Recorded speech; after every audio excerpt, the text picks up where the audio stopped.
제가 우리 하나님의 말씀을 봉독하겠습니다.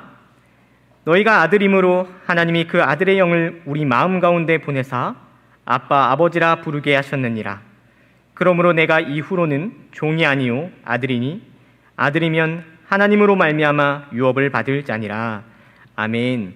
이 시간 하나님 아버지, 오늘도 이 시간에 하나님의 양식, 하늘의 꼴을 먹고자 합니다. 하나님의 신비가 이 자리 가운데 펼쳐지며 하나님의 지혜가 우리의 마음에 새겨지고 살아계신 하나님의 그 음성이 우리 귀에 쟁쟁이 들릴 수 있도록 하나님께서 이 시간에 함께해 주십시오. 감사드리며 예수님 이름으로 기도합니다. 아멘. 네, 오늘 말씀 제목은 아빠와 아들입니다.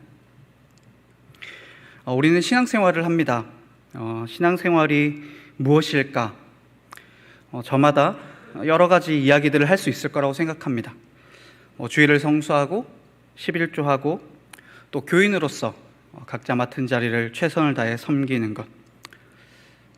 그런데 그렇게 의무를 다한 것을 가지고 우리는 신앙생활을 했다라고 말하기는 어렵습니다.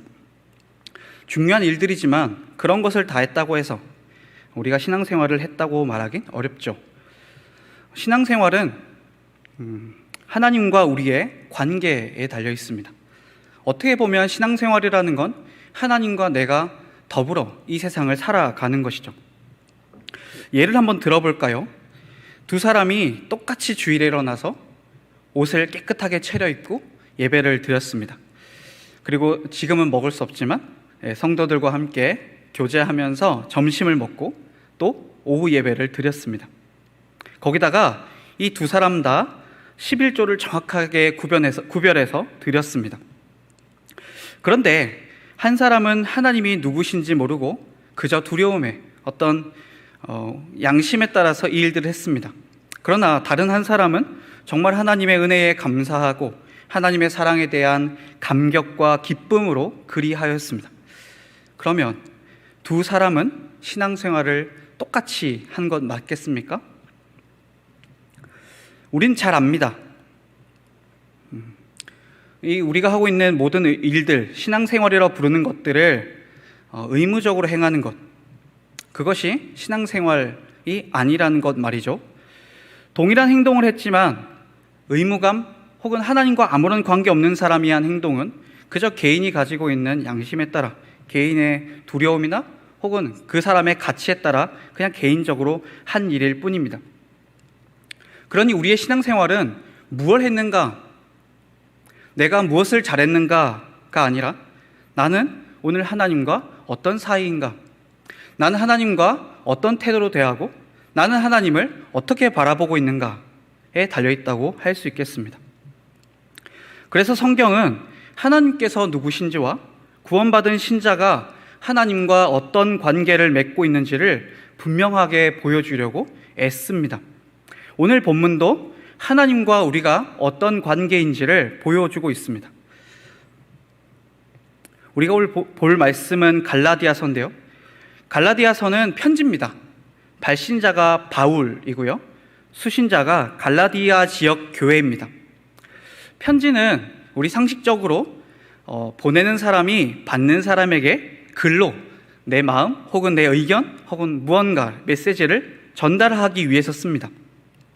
그런데 만약 상대방이 모르는 외국어를 사용해서 편지를 쓴다면 어떻게 되겠습니까? 받는 사람은 짜증이 나겠죠. 그래, 너가 외국어를 잘하는구나, 너 잘났다, 그렇게 답장을 써서 보낼지도 모르겠습니다. 그런데 오늘 말씀에 보면 그와 같은 단어가 하나 숨어 있습니다. 그 갈라디아 지역 사람들은 그리스어를 씁니다. 바울도 그리스어를 모국어처럼 사용하는 사람이죠. 그러면 상식적으로 바울이 그리스어를 쓰고 그리고 갈라디아 사람들도 그리스어를 쓴다면 그리스어로 편지를 쓰는 게 제일 합당한 것이겠죠. 그게 편지를 쓰는 목적에도 맞고 받는 사람에게도 편리할 겁니다. 그런데 오늘 4장 6절 말씀에 보면 의도적으로 외국어를 사용했습니다. 그게 뭐냐면 아빠입니다. 이 아빠라는 단어는 그리스어가 아닙니다. 그럼 혹시 한국어일까요? 그것도 아닙니다. 여기서 나오는 아빠는 아람어입니다. 한국어와 비슷하게 발음이 되기 때문에 마치 우리 성경을 보면 아빠라는 어떤 우리가 쓰고 있는 그 단어와 뒤에 아버지라는 단어를 동시에 쓰고 있는 것 같이 보이지만 앞에 있는 아빠라는 단어는 아람어를 그대로 소리 나는 대로 적어 놓은 겁니다. 그렇다면 이 바울은 왜 그냥 아버지, 당시의 그리스어로 아버지라고 해도 될 텐데 이 단어만큼은 아람어로 아빠라고 써놨을까요? 여기에 놀라운 의미가 담겨 있습니다. 이 아람어 단어가 바로 아들 예수님, 하나님의 아들로 이 땅에 오셨던 그 예수님께서 아버지 하나님을 부르던 단어입니다. 이 땅에 사람의 몸을 입고 오신 아들 예수님께서 아버지 하나님을 부를 때 아람어로 아빠라고 부르셨습니다. 그러니 이 아빠라는 단어는, 아람어로 된 이 아빠라는 단어는 성부와 성자 간의, 하나님 아버지와 예수님 간의 사랑과 애틋함이 담겨 있는 단어인 겁니다. 성부와 성자 예수님은 영원전부터 함께 하셨습니다. 삼위일체의 신비를 우리가 다 이해하지 못하더라도 성경을 통해서 분명히 알 수 있는 것은 성부와 성자는 사람이 있기 전부터 계셨고, 그리고 영원전부터 서로 가장 잘하셨고, 그리고 가장 사랑하셨습니다. 우리가 사랑이라는 단어를 만들기도 전에 성부와 성자는 사랑하셨습니다. 하나님은 사랑이시죠. 사랑의 근원이십니다. 오염된 우리가 사랑하는 것과 비교할 수 없을 만큼 진실이 아들과 사랑했고, 아들이라고 불렀고, 아들은 아버지를 아버지라 불렀습니다. 바로 그 아들, 영원전부터 아버지와 사랑을 나눴던 그 아들이 이 세상에 오셨어요. 예수님이시죠? 그리고 이 세상에서도 예수님께서는, 그 아들 예수님께서는 하나님 아버지를 향해서 아버지라고 부르신 거죠. 뭐라고 불렀을까요? 여기 있는 아람어처럼 아빠라고 부르셨습니다. 육신을 입고 우리가 사는 세상에 오셨으나 성부 하나님께 영원전부터 함께했고 영원전부터 사랑했던 그 하나님께 마음을 담아 진심을 다와 불렀던 거죠. 아빠라고요. 설교하실 때도 기도하실 때도 죽음을 앞두고 겟세마네에 올라 눈물로 기도하실 때도, 그리고 십자가에서도 아버지 하나님을 향해 아빠라고 부르셨습니다. 그런데 그 아빠, 예수님께서 하나님을 불렀던 그 단어, 정확히 예수님께서 부르셨던 그 아람어의 단어로 오늘 사도 바울이 여기 기록하고 있는 거죠. 왜냐하면 그 아빠라는 호칭이 우리에게 주어졌기 때문입니다. 우리 6절 한번 다 같이 읽어보겠습니다. 4장 6절입니다. 너희가 아들이므로 하나님이 그 아들의 영을 우리 마음 가운데 보내사 아빠 아버지라 부르게 하셨느니라. 예수님께서 성부 하나님을 부르셨던 그 호칭을 지금 누구에게 허락하셨습니까? 1절에서 5절, 우리가 보지 않았지만 4장 1절에서 5절까지 설명된 그리스도께서 십자가에서 값을 지불하고 속량하신 그 죄의 노예에 있던 사람들을, 그들에게 모든 값을 지불해서 속량한 그 사람들에게 이제 하나님을 아빠라 부를 수 있게 하셨다는 겁니다. 본래 율법 아래서 죄인이었으나 그리스도로 말미암아 입양된 사람들, 원래 아들이 아니었으나 예수께서 모든 값을 지불하고 그 핏값으로 사심으로 하나님의 아들이란 영광이 주어진 그 사람들에게 이제 너희가 나를 아빠라, 아버지라 부르라 하신 거죠. 오늘 갈라디아서에 나오는 그 갈라디아 사람들인 동시에 오늘 지금 이 말씀을 받고 있는 우리에게 영원전부터 아버지와 아들이 나오던 그 단어, 이 땅에 오신 예수님께서 그 아버지를 부르셨던 그 단어를 우리에게 주시며 이제 아빠라 부르라고, 내가 너희의 아버지라고 말씀하시는 겁니다. 바울이 그리스어를 쓰는 사람들에게 편지하면서 굳이 이 아빠라는 아람어 단어를 쓴 이유가 여기에 있습니다. 이제 우리가 예수님과 같이 하나님을 아버지라, 아람어로 한다면 아빠라 부를 수 있게 되었다는 것이죠. 참 아들의 십자가 없이는 하나님을 쳐다도 볼 수 없는 죄인들, 그 죄인들을 하나님의 아들이 되게 하셨다는 것, 그것을 오늘 갈라디아서가 정확하게 이야기하고 있는 것입니다. 참 아들이신 예수님과 똑같이, 영원전부터 하나님의 아들이셨던 그 예수님과 똑같이 눈을 들어 사랑을 담아 이제 언제든 하나님을 향해 아빠, 아버지라고 부를 수 있게 된 것이죠. 그 선물을 하나님께서 우리에게 주신 겁니다. 그래서 예수님께서는 제자들에게 기도를 가르치실 때에 이렇게 가르치셨죠.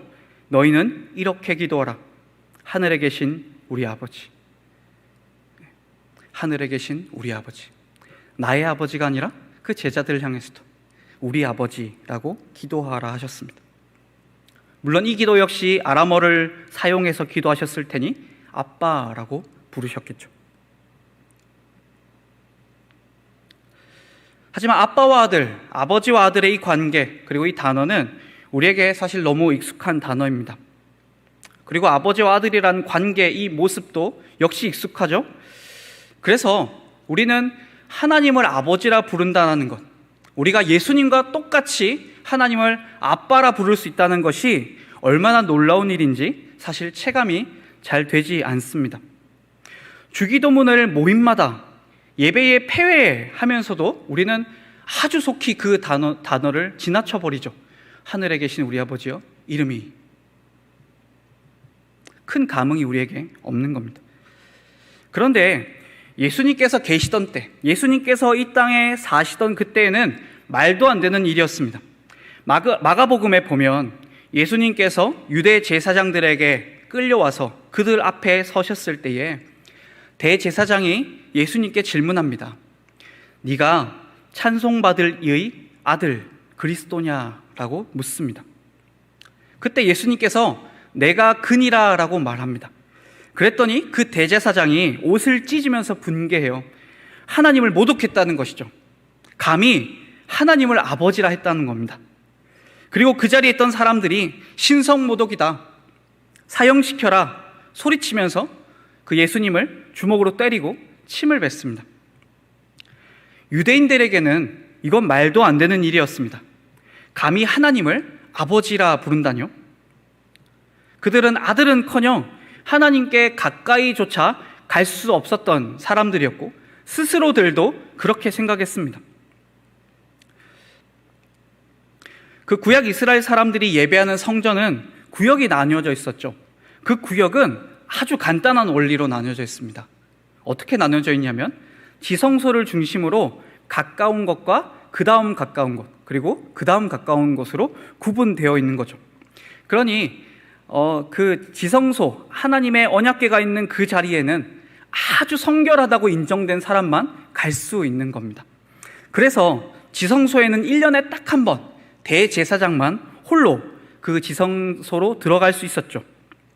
그와 반대로 이방인들 혹은 정결하지 않은 사람들, 병든 사람들, 몸에 장애가 있는 사람들은 성전 입구도 들어갈 수가 없었습니다. 하나님께 가까이 가려면 더 높은 성결이 요구되었기 때문입니다. 그러니 어떻게 하나님을 아버지라 부를 수 있겠냐고요. 아버지는 가장 가까운 분 아니겠습니까? 지금 그 한 칸 한 칸도 건너갈 수 없는 사람들, 성별 때문에 혹은 몸이 가지고 있는 질병 때문에 혹은 내가 어제 지었던 죄 때문에 그 한 칸 한 칸도 전진할 수 없는 사람들이 하나님을 어떻게 아버지라 부르겠습니까? 그런데 그 아빠란 호칭, 예수님만이 하나님께 부를 수 있을 것 같았던 그 호칭을 우리에게 주신 것이죠. 놀랍죠? 유대인들은 상상도 할 수 없던 일이 지금 그리스도 안에 있는 우리에게 주어진 겁니다. 우리가 유대인보다 더 깨끗해서 그런가? 아니면 우리가 그 사람들보다 더 나아서 그런가? 아니면 우리가 우리의 행동이나 우리의 말이나 혹은 우리의 멋있는 찬양으로 하나님을 더 감동시켜서 하나님께서 우리에게 주신 선물인가? 아닙니다. 우리가 하나님을 아버지라 부를 수 있게 된 것은 참아들 예수님 때문입니다. 그분이 이 세상에 오셔서 우리가 하나님의 아들이 될 수 있는 자격을 얻게 된 겁니다. 단지 그것뿐입니다. 하나님의 아들이 될 자격을 우리는 가지고 있지 않습니다. 여기서 조금 더 잘하는 사람이 있거나 혹 조금 더 못하는 사람이 있다 할지라도 그것 때문에 우리가 아들이 되고 아들이 되지 못하는 것이 아니란 말입니다. 애초에 우리는 아무 자격이 없었는데 하나님께서 그저 우리 밖에서 이 일을 시작하셨고 예수님을 통해서 우리에게 아들이 되게 하신 겁니다. 사실 우리는 지금 당장 우리의 일주일의 삶을 가만히 머릿속으로 그려봐도 예수님과 같이 하나님을 아버지라 부르는 것이 얼마나 뻔뻔스러운 일인지 우리 스스로가 알고 있습니다. 성경이 말한 대로 우리 안에서 나오는 것은 순수한 것이 하나도 없죠. 때론 치졸하고, 때론 무지하고, 때론 자존심을 지키기 위해서 허투루 말을 뱉고, 그리고 헛된 것, 사라질 것, 안개와 같은 것을 오늘 우리 인생의 목표로 삼아 달려가기도 합니다. 우리 삶을 살펴보면 하나님을 절대적으로 신뢰한다는 건 언제 그랬나 싶을 만큼 가물가물합니다. 어색하죠? 이 세상에 무엇보다 하나님을 사랑하는 일은 어쩌면 주일에 부르는 그 찬송 한 곡에 들어있는 내용일 뿐, 우리의 현실에서는 정말 내가 주를 사랑하나? 내가 정말 진심을 다해 하나님 사랑하나? 라는 질문을 할 때 우리가 주를 향해 드리는 사랑은 빈약하기 그지없는 경우가 훨씬 더 많습니다. 사람을 미워하면 그것이 곧 살인이다 라고 예수님께서 말씀하셔도 우린 그 말씀을 알면서도 어쩌면 거의 연쇄살인자와 같이 미움을 거두지 않고 분노를 품고 어쩌면 너무나 당연하게 세상 사람들과 똑같은 모습으로 나의 옆 사람을 미워하고 비난하고 비방합니다. 마음으로 음욕을 품는 것이 곧 간음이라는 그 말씀이 있음에도 불구하고 우리는 하나님 앞에서 고개를 들 수가 없습니다. 예수 믿은 지 20년이 되고 30년이 되고 아니 내 평생에 예수님과 함께 했고 떨어졌다고 말할 수 없음에도 불구하고 조금도 나아진 것 같지 않은 내 삶, 조금 더 변하지 않는 것 같은 내 인생을 보면 그저 스스로 답답함을 견딜 수 없죠. 그런데 이런 우리에게 하나님께서 무엇라 말씀하십니까? 나를 아버지라 불러도 좋다. 하나님을 향한 절절한 사랑이 바닥나고 언제 그랬냐는 듯 복음 앞에서 무덤덤한 우리에게도 하나님은 그 호칭을 빼앗거나 거두지 않으시고 기다려 주십니다. 아버지라 부르는 것이 우리조차 어색한 그 순간에도 하나님은 언제든지 편하게 나를 아버지라, 아빠라 부르라 말씀하시는 거죠. 얼마나 감사한 일입니까? 시편 73편에 아주 위대한 고백이 하나 담겨 있습니다. 그런데 그 73편을 처음부터 쭉 읽어보면 분위기가 심상찮아요. 시편 기자는 하나님께 불만을 토로하며 시작합니다. 한번 73편으로 넘어가 보면요, 73편 2절입니다. 나는 거의 넘어질 뻔하였고 나의 걸음이 미끄러질 뻔하였으니. 사실 고상하게 적혀 있지만 기자의 마음을 조금 더 아주 적나라하게 드러내 보자면 이런 겁니다. 하나님, 이거 말이 되는 거예요? 이거 실합니까? 라고 말하면서 화가 잔뜩 나서 안 해요. 저 몰라요 이제. 그렇게 말하고 있는 겁니다. 이유가 뭐냐면 3절부터 나오는데요, 악인들이 잘 되었기 때문이랍니다. 마음에 쌓인 게 많았나 봐요. 아주 내용이 많습니다. 악하고 포악하게 산 사람들이 편안하게 살고 돈 많이 벌고 떵떵거리며 살더라. 그걸 지금 이 기자가 눈으로 본 겁니다. 심지어 포악하게 악하게 살았던 그 사람들이 죽을 때도 고통 없이 죽고 몸은 건강하더라, 장수하더라. 그래서 잔뜩 화가 난 거예요. 아니, 하나님 믿지도 않는 사람들이 어떻게 저렇게 사나. 그러면서 13절에 가보면 이렇게 말합니다. 내가 내 마음을 깨끗하게 하며 내 손을 씻어 무죄하다 한 것이 실로 헛되도다. 이게 무슨 말이겠습니까? 하나님 말씀대로 살아간 내 삶이 헛되다. 내가 뭐 한다고 이렇게 살았나? 뭐 한다고 내가 이렇게 열심히 신앙생활하나? 내가 주일에 놀러도 안 가고 교회 일도 열심히 하고 직장에서 사업장에서 정직하게 일하려고 그리 애썼건만 야, 다 부질없다. 악인으로 사는 게 더 낫다. 저 사람들이 나보다 훨씬 더 행복하게 산다. 그렇게 화가 단단히 나서 하나님께 지금 소리칩니다. 그런데 이 시편 기자가 깨달아요. 실컷 화내고 실컷 하나님 욕하다가 깨닫습니다. 그래서 21절, 22절에 가면 하나님 앞에 이렇게 고백합니다. 아, 제가 왜 그랬을까요? 하나님, 저는 당신 앞에 무지한 한 마리의 짐승이었습니다.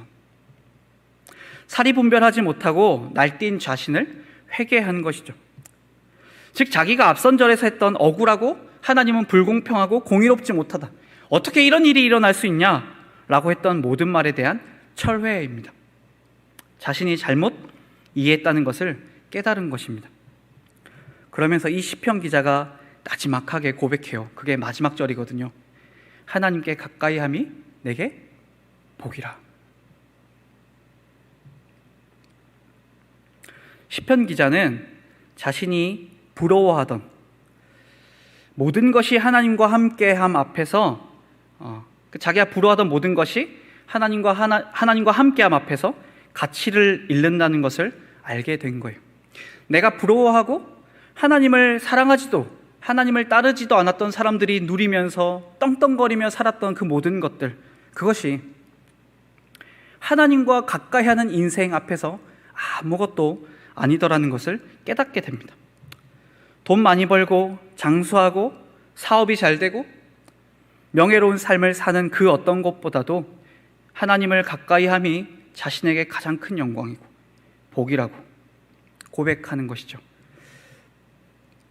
바울이 그리스도 앞에서 모든 것이, 내가 가지고 있는 모든 것이 배설물과 같다 했던 그 고백처럼 시편 기자도 하나님과 함께함이 너무 영광스럽고 기뻐서 이제 악인들이 잘 살든 건강하든 장수하든 그거 하나도 안 부럽다라고 고백하는 겁니다. 하나님이 곁에 계시면 전 가장 행복한 사람입니다. 다른 건 아무것도 아닙니다. 그걸 시편 기자가 시편 73편을 통해서 우리에게 들려주고 있는 겁니다. 그러나 하나님과 가까이함이 복이라고 말했던 이 시편 기자조차도 하나님을 아버지라 부를 순 없었습니다. 한 번도 부르지 못했을 겁니다. 만약 이 시편 기자가 오늘 이 자리에 와서 여기 어디의 자리에 앉아 있다면 이 본문을 보면서 눈물을 꺼이꺼이 흘릴 겁니다. 감격스러워서요.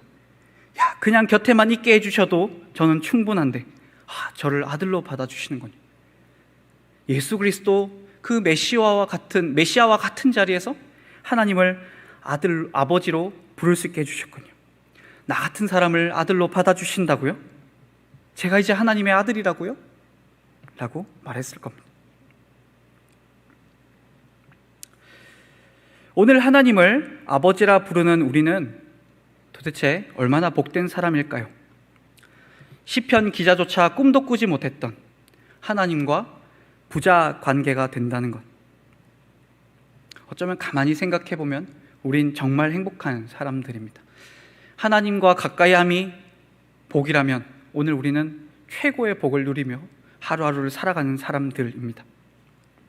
영원전부터 하나님과 함께 하셨던 그 아들 예수 그리스도와 같이 하나님을 아빠라고 부를 수 있게 되었으니까요. 그러나 그저 하나님께서 우리를 아들로 받아주셨다라는 사실에서 사도 바울은 멈추지 않습니다. 계속해서 사도 바울이 우리를 아들이라고 부르는 이유가 있습니다. 그걸 7절에서 확인할 수 있게 되는데요. 바로 상속자이기 때문입니다. 갈라디아서가 쓰여지던 당시에는 재산의 상속은 아들의 몫이었습니다. 그러니까 우리 성경에 보면 딸은 잘 안 나오잖아요. 그래서 이걸 가지고 남녀 차별이다, 왜 딸은 빼먹냐라고 하는 사람이 있는데 그런 개념이 아닙니다. 이 당시의 문화, 이 당시 사회에서 아버지의 재산을 공식적으로 이어받을 수 있는 사람들, 아버지의 것을 내 것이라고 부를 수 있는 사람들은 아들들밖에 없었습니다. 그러니까 그걸 바탕에 두고 그 문화적 배경을 두고 이 단어를 쓰고 있는 거예요. 여기 만약에 갈라디아서에서 딸이 나왔다면 그 딸은 재산 하나도 못 받는 딸입니다. 그러나 그래서 여기에 아들만 등장하는 것이죠. 그러니까 여기 오늘 지금 우리 자매분들이 훨씬 많거든요. 딸들이 훨씬 많은데 그 딸 배제시키는 게 아니라 우리 모두가 다 상속에 있어서 아들이라고, 하나님의 아들들이라고 지금 말해주고 있는 겁니다. 하나님과 성도의 관계를 아버지와 아들로 표현함으로써 하나님께서 이걸 말씀하고 싶은 거예요. 이제 내 것이 다 너희 아들들의 것이다 라고 말씀하고 싶은 거죠. 우리의 성별이 중요한 게 아니라 너희가 마치 아들과 같이 내 모든 재산, 내가 가지고 있는 모든 것을 다 너희가 받게 된다. 내가 가지고 있는 것은 다 너희의 것이다 라고 말씀하시고 싶은 겁니다. 우리가 아들이라는 건, 우리가 하나님을 향해서 아빠라고 부를 수 있다는 건 이제 하나님이 가지고 계신 것이 다 우리의 것이라는 이야기입니다. 우리가 정식적인 상속자가 되었다는 말이죠. 이건 우리가 천국을 이해할 때 자꾸 천국을 간다 안 간다, 혹은 나는 이제 지옥을 가지 않고 천국을 간다 이야기하지만 우리 그런 정도의 수준의 얘기가 아닙니다. 지옥 가는 것보다는 천국 가는 게 나아서 천국 억지로 가는 사람이 있다는 얘기를 들었는데, 그냥 천국이라는 자리에 내가 가 있는 게 아니라 하나님이 다스리시는 그 천국, 하나님의 나라가 곧 아들들의 것이라는 것이죠. 하나님의 것이다, 우리 아들들의 것이라는 겁니다. 하나님이 가지고 계신 모든 것을 기꺼이 기쁨으로 아들들에게 다 주신다는 겁니다. 왜요? 아들이기 때문에요. 아들이기 때문에요. 우리가 잘하고 우리가 그걸 잘 관리할 수 있어서가 아니라 우리가 하나님의 아들들이기 때문입니다. 그래서 우리가 하나님 나라에 가면 아들로서 아버지의 모든 것을 누리며 내 것으로 사용하며 살 수 있는 것이죠. 여기 모이는 남자도 여자도 모두가 다 아들입니다. 나이가 많든 적든, 사역자든 사역자가 아니든, 남자든 여자든 그것과 상관없이 우리가 모두가 그리스도 안에서 하나님의 아들인 것입니다.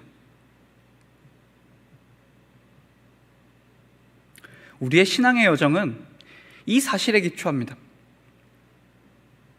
내가 무언가를 잘하고 못하고, 내가 무언가를 다른 사람보다 더 열심히 하고 덜 열심히 하고, 하나님께 무언가 드릴 것이 있는 삶인가 없는 삶인가, 그 이전에 하나님께서 사랑하시는 아들, 그리고 하나님을 그리스도와 같이 아빠라 부를 수 있는 그 사랑받는 아들, 그것이 바로 우리라는 사실 말입니다. 이 사실이 가만히 생각해 보면 우리의 신앙에 힘을 불어넣어 줍니다. 무언가를 열심히 해서 칭찬을 받고 칭찬을 받지 못하고, 그것은 때론 되게 허무하고 아무것도 아닐 때가 많습니다. 그러나 내가 하나님의 아들이지, 그래 이 모양이지만 내가 하나님의 아들이지, 그것을 다시 한번 마음속에 깊이 생각할 때에 우리의 신앙의 발걸음은 조금 더 경쾌해지고 또 하루를 하나님과 살아볼 맛이 납니다. 우리의 신앙이 건조해지고 푸석푸석해졌다 할지라도 다시금 하나님이 나의 아버지시고 내가 그분의 아들이라는 것, 내가 언제든 그분을 아빠라 부를 수 있다는 것, 그분이 기꺼이 나의 아버지가 되어주신다는 그 사실 앞에서 다 말라버렸던 우리의 신앙은 다시 한번 힘을 얻고, 우리의 잃어버렸던 눈물은 다시 우리 눈 가로 돌아오게 됩니다. 우리의 삶에 늘 교차하는 즐거움과 슬픔 속에서도 요동하지 않을 수 있게 되고, 그리고 하나님의 그 사랑, 아들로서 누릴 그 기쁨을 누릴 때에 우리의 신앙생활 역시 조금씩 신명나게 됩니다. 다른 것으로 되는 것 아닌 것 같더라고요. 다른 것으로 되는 게 아니라 누군가가 알아주고 칭찬해 주는 것, 그것을 넘어서 내 양심에 거리끼냐 거리끼지 않냐를 넘어서 내가 하나님의 아들이라는 사실을 기억할 때 우리의 신앙은 조금씩 힘이 생기고 또 우리는 원래 우리가 있어야 될 자리로 돌아가게 됩니다. 아버지와 아들의 관계를 이해할 때 기도하게 되고 이 관계 안에 깊이 들어갈 때 우리의 삶의 행동, 마음가짐이 바뀌게 되는 것이죠. 고된 삶이지만 그 한 자락을 살아갈 이유를 발견하게 되고 어떤 상황에서도 의연하게 걸음을 옮겨가게 됩니다. 또 내가 아들인 것을 기억할 때 우리의 신앙생활은 종교적 의식, 다른 이들의 시선을 의식하는 무언가가 아닌 하나님께서 아들인 내게 주신 기쁨이구나, 하나님이 이 땅에서 나 즐겁고 기쁘게 살라고 주신 선물이구나 라는 것을 깨닫게 되고 그 기쁨을 누릴 수 있게 됩니다. 그리고 여기서 더욱 우리를 감격하게 하고 우리의 두 다리에 힘을 내게 하는 것은 무엇이냐면 하나님이 아버지라는 것, 그리고 내가 아들이라는 이 관계가 나 때문에 유지되는 게 아니라는 것이죠. 내가 잘하고 내가 뛰어나고 내가 훌륭해야만 하나님이 나를 아버지, 나를 아들이라 불러주시는 것이 아니라 애초에 이 관계의 시작은 하나님께로부터 시작되었습니다. 그러니 내가 잘하고 잘못하고로 내가 아들이 되고 못 되고가 결정되는 게 아니라 그것과 상관없이 하나님 아버지께서 영원전부터 결정하신 대로 우리는 여전히 하나님의 아들이라는 겁니다. 하나님이 신실하시기에, 우리가 믿는 그 하나님이 신실하시기에 아버지와 아들의 관계가 끊어지거나 느슨해지지 않는 것이죠. 비록 내가 손을 놓는다 할지라도 하나님은 그 손을 붙잡고 여전히 나를 아버지라 부르라 하실 것이며 너는 내 아들이라 말씀하실 겁니다. 우리 자신이 느끼기에도 부끄럽다 할지라도 나는 하나님을 아버지라 부를 만한 자격이 없습니다 라고 수십 번을 되뇌더라도 하나님은 여전히 단단히 우리를 끌어안고 계십니다. 왜냐하면 하나님이 아버지시고 우리가 아들이기 때문입니다. 마치 산만하게 주변을 두리번거리느라 아버지를 보지 않는 아들일지라도 아버지는 그 아들의 손을 꼭 붙잡는 것처럼 아버지가 가자고 하는 길과 상관없이 이리저리 비틀거리면서 내 맘대로 하겠다고 뒤척거리는 아들일지라도 그 아버지가 그 아들의 손을 놓지 않는 것처럼 그 아버지 하나님께서, 우리의 아버지 되신 그 하나님 아버지께서는 여전히 우리를 굳게 붙잡고 우리를 지키시고 인도하시는 겁니다.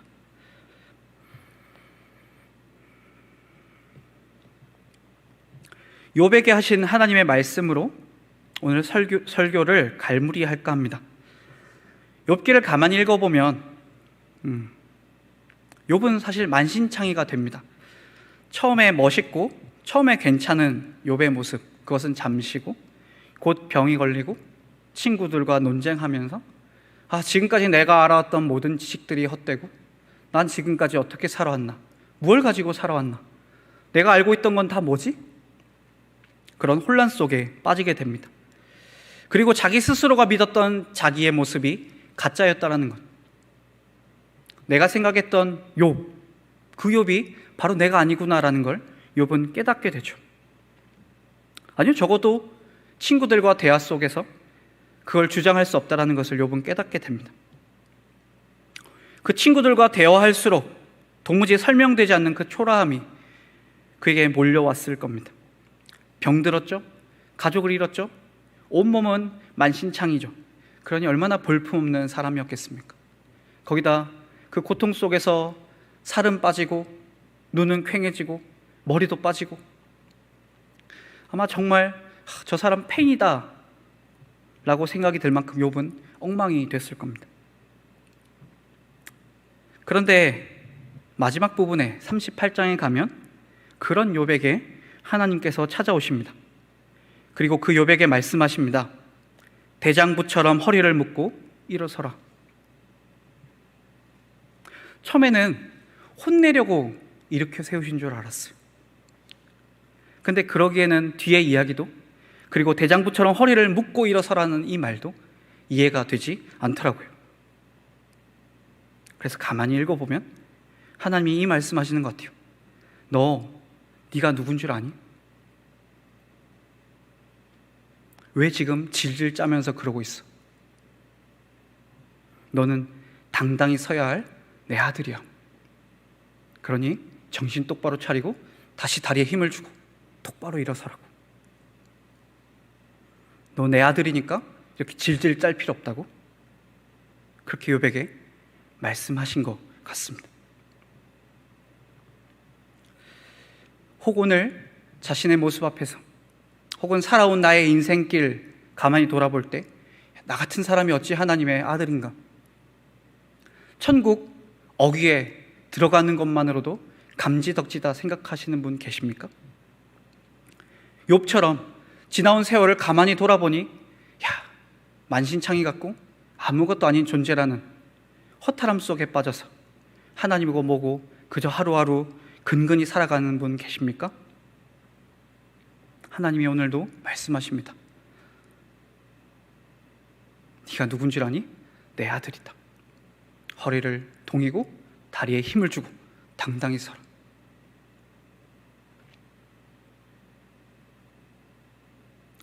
우리의 모습보다 더 크신 하나님의 사랑을 보며 살아가시길 바랍니다. 우리의 연약함보다 더 강한 하나님의 손을 바라보며 하루하루 살아가시길 바랍니다. 그리고 가짜가 아니라 진짜로 하나님의 모든 것을 걸어 사랑하시는 그 아버지의 진실한 사랑, 영원전부터 우리를 향했고 오늘도 향하고 있고 앞으로도 향할 그 사랑 가슴속에 꼭 품고 오늘 아들로서 허리 쫙 펴고 다리에 힘을 주고 멋있게 살아가는 우리 화성교회 성도들 되기를 간절히 바랍니다. 기도하겠습니다. 하나님 아버지, 볼품없는 우리조차도 아들로 받으시는 하나님, 나 스스로 생각해도 하나님의 이름에 먹칠할 것 같아 숨어야 할 것 같은 우리 인생에도 여전히 아빠 아버지라는 이 호칭을 주시며 거두지 아니하시며 우리를 하나님을 아버지라 부르도록 해주신 것을 감사합니다. 하나님, 신앙생활 하다 보면 이런 것 잊고 살아가기도 합니다. 내가 오늘 누구인가, 하나님 아버지께서 나에게 누구신가를 잊고 그저 어쩌다 보니 형식화되고 살아가야 해서 살아가게 되는 신앙생활을 가지고 건조하고 지치고 재미없는데도 불구하고 꾸역꾸역 할 때가 많습니다. 하나님, 다시 한번 우리 마음이 아들로서의 그 사랑과 기쁨을 회복하기를 원합니다.